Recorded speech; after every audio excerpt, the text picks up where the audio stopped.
Gusto ko lang tawagin yung mga namumula-mula at mamingming kong mga bearing! What is up, everyone? It's your boy, Sel. Maraming salamat po. Sana po na-enjoy yung opening namin. Parang hindi eh. Na-enjoy niyo ba yung opening? Dapat lang. Dapat na-enjoy nyo kasi na-enjoy nyo. Na-enjoy nyo kasi ito rin yung biggest so far solo concert namin na sa SB19. And nakaka-proud lang na from the smallest venue na pinag-performan namin, ngayon with the biggest venue, nandiyan kayo, pinupuno nyo. So maraming salamat sa inyo. Very emotional ka. Growing with SB19, yun yung na-try kong makontrol yung emotions ko. Pero I don't think kaya ko siyang makontrol tonight si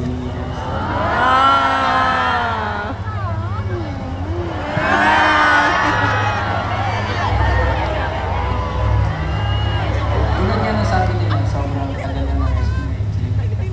And every time na may concert kami, lagi lang pumapasok yung isip ko. Hanggang kailan kaya namin na-experience yung ganito?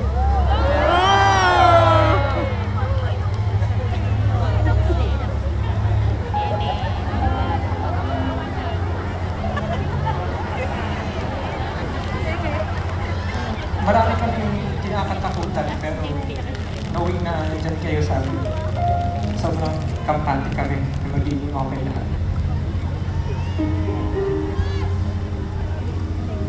Hindi man tayo sure kung kailan magwawakas ang lahat, pero at least ngayon sure tayo na marami na tayong nag-long memories na masaya magkakasama.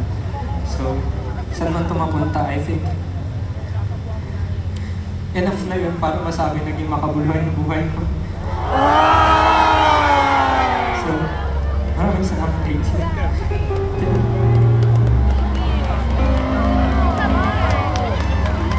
Sa group, as individually, maraming mga bagong experiences, bagong challenges, pero isang bagay lang yun. Kayo yun eh.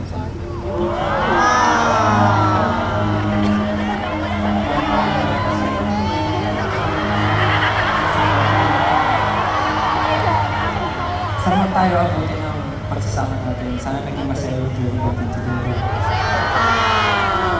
Kaya naman ngayong gabi, let's create more memories together. Let's make more memories together.